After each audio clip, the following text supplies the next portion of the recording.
JJM की जांच में भी फर्जीवाड़ा। प्रदेश भर में अलग अलग टीमें कर रही है जेजेएम कार्यों की जांच और एक सर्किल के इंजीनियर दूसरे सर्किल में कर रहे हैं कार्यों की जांच।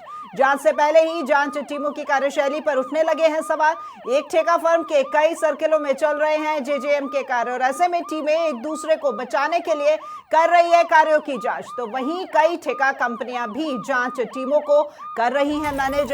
फील्ड में जांच के दौरान गंभीर फर्जीवाड़ों को किया जा रहा है नजरअंदाज। सवालों से बचने के लिए जांच रिपोर्ट में छोटी छोटी अनियमितताओं को किया है शामिल, जबकि डीआई की जगह एचडीपीई डालने और पुरानी डीआई लाइनों को शामिल करने, घटिया क्वालिटी की एचडीपीई पाइपों एवं घटिया कार्यों की होनी थी जांच। आखिर खुद के फर्जीवाड़ों को ही कैसे उजागर करेंगे पीएचडी इंजीनियर और क्या इस तरह की जांच से उजागर होगा प्रदेश में जेजेएम का फर्जीवाड़ा? ऐसे तो खुद पीएचडी मंत्री कन्हैया लाल खड़े हो जाएंगे कटघरे में। तो एक बार फिर हम रुक करते हैं हमारे वरिष्ठ संवाददाता जितेंद्र शर्मा की तरफ। जी जितेंद्र जी, अब एक और फर्जीवाड़ा है जिसमें एक दूसरे की सहायता करते हुए नजर आ रहे हैं यहाँ पर अधिकारी लोग। देखिए, जो प्रदेश में जो देखिए राखी, जो जेजेएम का जो भ्रष्टाचार हुआ है वो एक कॉन्स्टिट्यूशनल भ्रष्टाचार कहा जा सकता है, जिसमें कि ऊपर से नीचे तक हर अधिकारी, हर इंजीनियर की मिलीभगत रही, जो कि इससे पूरे खेल से जुड़ा हुआ था। इस खेल में जो तमाम इंजीनियर जो इन्होंने मिलकर फील्ड में फर्जीवाड़ा किया, टेंडरों में फर्जीवाड़ा किया, अब जब दबाव पड़ा और पूरे प्रदेश में जब चारों तरफ जेजेएम के भ्रष्टाचार को लेकर नई सरकार के गठन के बाद में विधायकों ने मामले उठाए, क्योंकि पिछली सरकार में तो किसी तरीके के भ्रष्टाचार पर कार्रवाई हुई नहीं थी, लेकिन इस सरकार में जैसे ही सत्ता परिवर्तन हुआ, नए मंत्री बने, नए एमएलए आए, तो उन्होंने इस मामले को गंभीरता से उठाया। पहली कैबिनेट की बैठक में भी ये मुद्दा छाया रहा था। उसके बाद अब पीएचडी मंत्री ने बैठक में भी कहा था कि सभी कार्यों की हम जांच कराएंगे, जांच टीमें भेजकर एक एक कार्य की जांच कराएंगे और फर्जीवाड़ा करने वालों को नहीं छोड़ा जाएगा।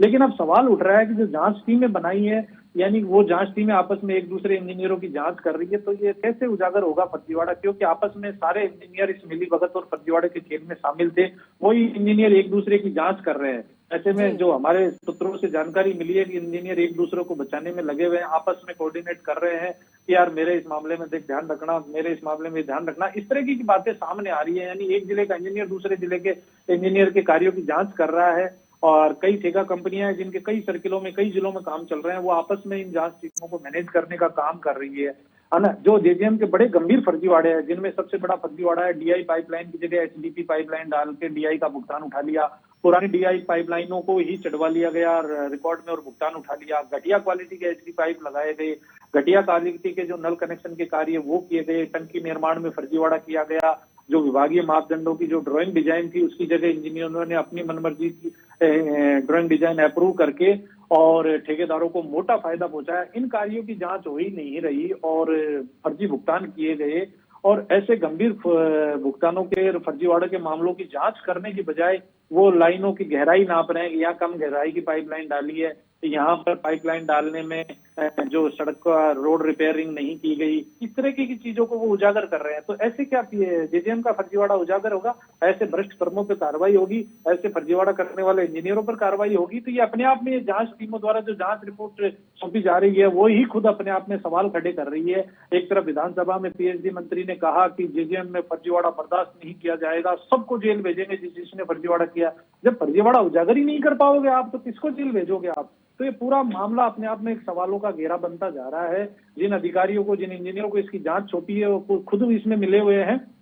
ऐसे में पीएचडी मंत्री को इस चीज पर ध्यान देना होगा कि इस पूरे मामले को गंभीरता से लेना होगा और स्पेशल जांच टीमें गठित करके इन कार्यों की जांच करवाएंगे, तो ही पीएचडी में ये जेजेएम के फर्जीवाड़े उजागर होंगे। अन्यथा ये पूरी एक पहेली बनी रहेगी और खुद जो नई सरकार बनी है, नए मंत्री है, ये खुद इन फर्जीवाड़ों की जांच में फंसते हुए चले जाएंगे। जी जितेंद्र जी, जहां एक और इंजीनियर एक दूसरे के सवालों को, अपने घोटालों को कवर अप करते हुए नजर आ रहे हैं, वहीं दूसरी ओर जब विधानसभा चुनाव लड़े गए थे उस वक्त भी बीजेपी के द्वारा जेजेएम का जो मुद्दा है वो प्रमुखता से उठाया गया था।